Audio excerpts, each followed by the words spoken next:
He didn't spill it, he poured it. A full glass of Coke straight over my head, while his friends filmed and laughed like I was background noise. Have you ever felt sugar in your eyelashes, ice sliding down your neck, and a room full of strangers deciding your dignity is entertainment? If it were you, what would you have done? I froze. I kept the tray level like my life was balanced on it, because in that ballroom, under those chandeliers and that kind of money, a woman like me learns fast that tears don't pay rent. The Riverside Grand was all crystal and white linen, and Table 7 had been drunk since before the auction started. The blonde heir with the watch the size of a moon squinted at my name tag, like my name was some cute word to practice Sophia, right? That's pretty. You got a boyfriend, and I said the line. We all say when we want a conversation to die in under 5 seconds. I'm married, sir. Pattern interrupt, nobody helped. Not a single hand offered a napkin. One woman covered her mouth like she'd seen a car crash. A man looked away like the ceiling had suddenly become fascinating. My manager arrived, spotted who was laughing, and his spine melted. He told me to get to the break room, now, and he apologized to them while I walked away squishing Coke in my shoes. You ever try to keep your chin up when your hair is sticky and your uniform is see-through under 1,000 lights? You know what I mean. In the staff bathroom, I locked the door and met a version of myself I didn't know. Mascara slid into black rivers, blouse, ruined skin, smelling like a soda fountain. My phone buzzed. My husband. How's work, amore? I stared at that screen for a long time. I could tell him. I could say a billionaire's son just made me a punchline. But here's the thing. People like that don't face consequences. They have PR teams and friends on boards and managers who turn into puddles. If I make noise, I'm difficult. If he makes noise, he's crazy.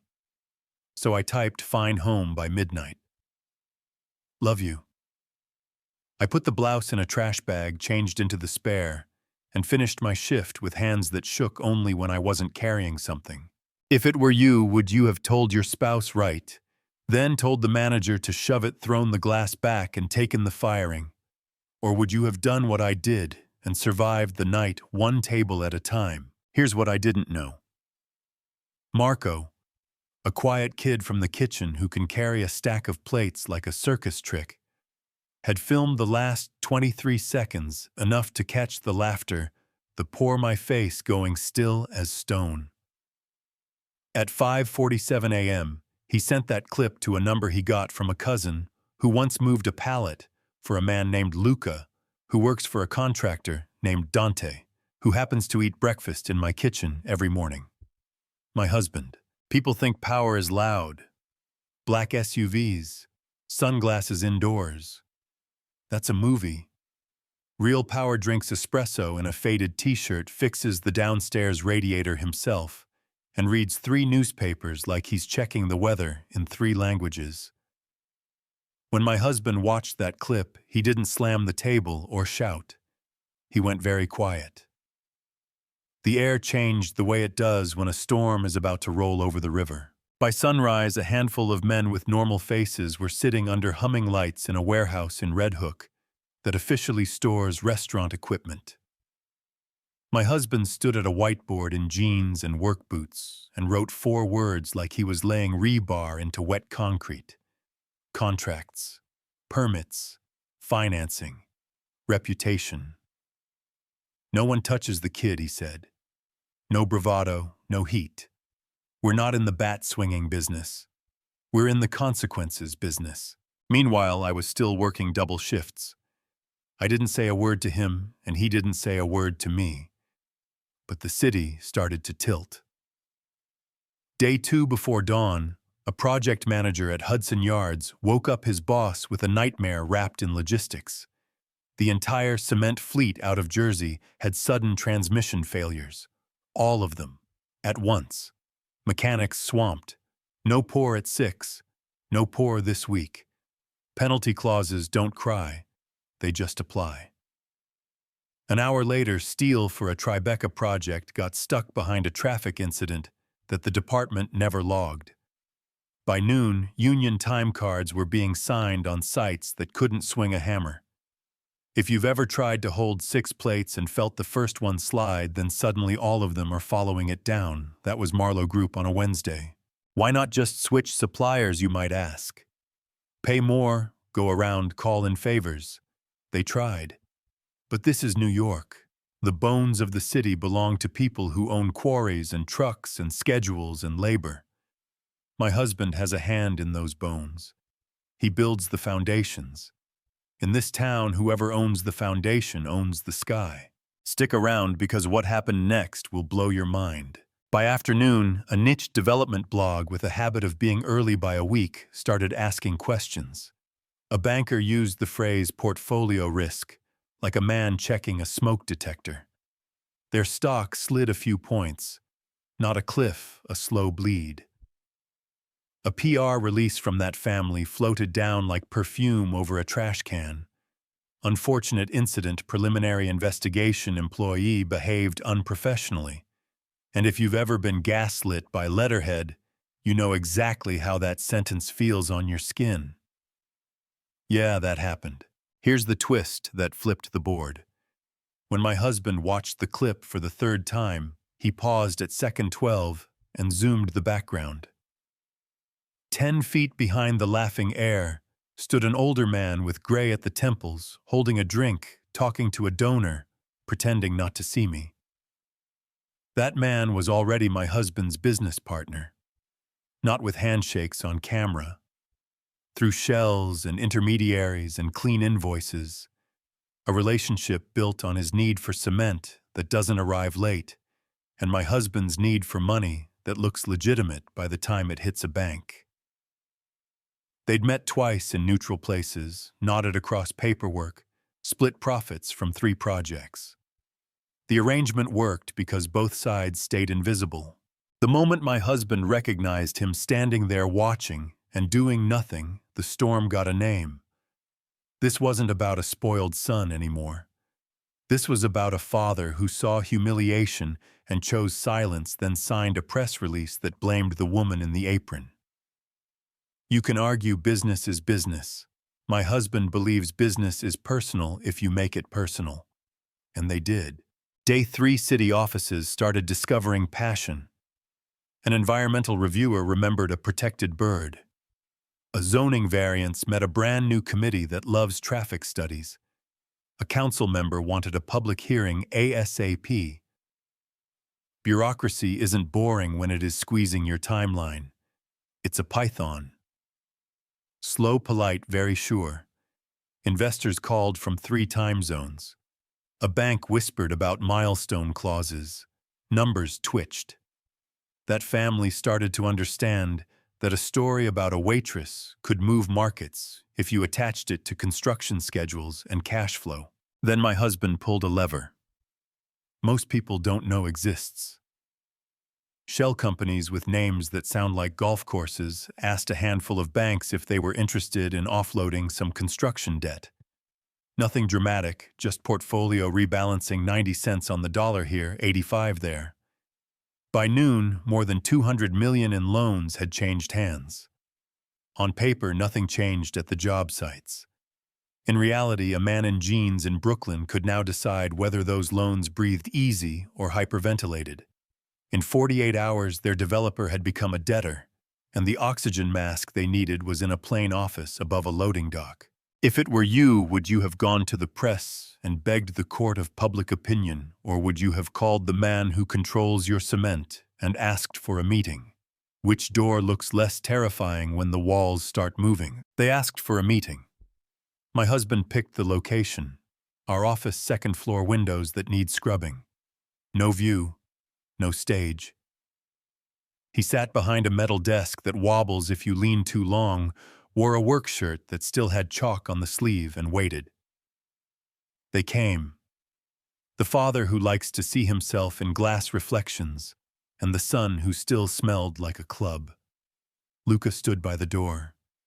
He doesn't talk much. He doesn't need to. My husband was polite. He is always polite. He put 4 items on the table like he was setting tools in order. 1. A public apology, full names used, actions named, no if anyone was offended, soft landing. 2. A $50 million donation to a fund that supports hospitality workers who file complaints and get punished for it, because money can't erase humiliation, but it can pay for lawyers and groceries while you fight. 3. A 15% stake in the Hudson Tower. They could not finish without concrete non-voting, but shares nonetheless the price of learning a lesson. 4.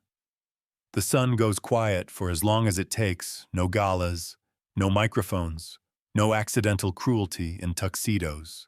They signed. Hands shook. A pen scraped like it was carving the room. My husband texted once, and the city exhaled. At noon, I sat on our couch because he told me to watch the news, and I watched 2 men walk onto a small stage and sit like they were carrying an invisible refrigerator. There were no PR people, no lawyers forming a human wall, just a father and a son, with microphones and faces that had finally seen a mirror. The father said the thing that matters. I saw it happen. I did nothing. We blamed her. That statement was wrong.